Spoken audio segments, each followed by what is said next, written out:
The reason why I asked, I know I cited the statement made by the State Publicity Secretary, but also there was a full-scale conduct of a local government Congress in spite of this injunction. Thereafter, even the chairman of the Congress committee had said that, look, this exercise went on smoothly and successfully, regardless of the court order. So this is from the national side now. Can you really say that you're prepared to punish those who were behind this if you were involved actively? You see, what we will do is to wait for full reports from the individuals and groups that we have sent out into the field. If there was a substantive court injunction stopping the exercise, we will seek advice from our legal advisor. What is the implication of this? And we will do what is right. When you send people out on the field to do things, they don't always play by the rules that you sent them out. That's not saying that in the case of Rivers, that was what happened. But anything that has to do with violation of the law or disrespecting an institution, an authority, a constitutional institution, will not be supported by our party. But you will agree with me that we need to get our facts right. We cannot rely on media reports, even as credible as they may be. We have to wait for official reports from the people that we sent out. Mr. Kola, we've heard from officials from the All Progressives Congress, particularly those who have been on maybe the negative end or the losing end of the exercise, come out and say, look, this party is now playing PDP-style internal democratic politics. They think that your party is the party that set the template for some of the violations we're seeing today. What is your response to that? That's not correct. It's not correct because, in the first place, I want to quickly respond to the suggestion by my brother Abdullahi that they saw in videos who did what, and perhaps the state government was responsible. We must not forget that there appears to be a deliberate effort by the All Progressives Congress to erode all our democratic tenets. Don't forget that the National Assembly was invaded by thugs, and a maze was scattered away. Don't forget that judges were sleeping in their houses, and under a supposed sting operation, they were woken up from sleep and forcefully arrested. Don't forget that the same party is behind the attack in Port Harcourt, taking over a court process. We are in a democratic nation. We are not in a banana republic. And there are standards and measures of conducting affairs. And we believe that the action of the APC must be condemned by all good-spirited people, particularly what happened in Port Harcourt. But be that as it may, the issue of whether we lay the template for what is happening today is not correct. APC came into power on a mantra of change.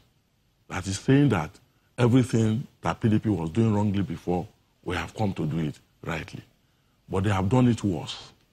We had a Congress, a primary in Ekiti State, which, as far as we are concerned, as far as the nation that watched the live process, would declare as the best, the freest, the fairest. There was not an inch of a crisis. We had a Congress in Osun State, to elect party leaders. We started from the World Congress to the local government Congress and to the state Congress, except those who follow the process through the media. Nobody had any chaos or whatever. So we are doing things democratically. Mr. Ologbondiyan, yes. What would you say to those who might suggest that you're having a short memory? Because some people have said, look, if you look at just in recent times, a few months back, you also held a kind of a national convention. Yes. And we know that there was a unity list out there. People have made allegations. And there was also a national list. There were allegations made about the monetization of that process. There were allegations made about unfairness in that process. And it led to people going to the SDP and people factionalizing and opening up parallel secretariats. Can you really say that you've set the standard for internal democratic process in view of recent events? In the last two Congresses, held under the leadership, held under our own leadership of the People's Democratic Party, we have turned from the age of impunity, the age of imposition, to a proper internal democracy. And I will even go a little into the issue of the National Convention. All over the world, parties recognize caucuses.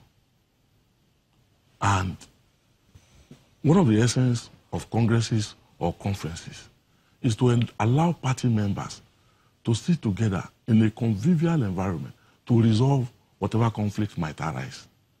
What happened in the case of the National Convention was that various caucuses brought out a list of members that they wanted elected into the leadership. We had the unity list, like you said. We had the national list. We had up to 4 different types of lists at that convention. And I guess we were there. And at the end of the day, one caucus must have the majority of support. And the unity group had a majority of support. There were those. No, let me finish the narrative. I'm sorry I have to interrupt you, because I think most people remember what happened at your convention. Yes. The point I think everybody's trying to make is that violence in world congresses, violence in congresses, is not new in this country, and that we have seen it before. Maybe it's beginning. Maybe we were looking forward to some change, but that change is not coming. Do you think this is more about the burden of a ruling party? Because some people will say that when you were in power as well, you also had it tough. Part of the things that people were promising when they were coming to the PDP, because we heard a lot about, monkey will walk, baboon will chop. We will ensure that those kinds of things change. Those were parts of the campaign promises of those who were promising a new PDP, a rebirth of the PDP, so to speak. So would you say, rather, that this is more about the burden of a ruling party, because you also had it tough when you were at the top, didn't you? I don't completely agree with you that it's about the burden of the ruling party. When PDP was ruling, we never, and Bolaji will testify to that, we never had this manner of bloodletting and killing over congresses. We are talking about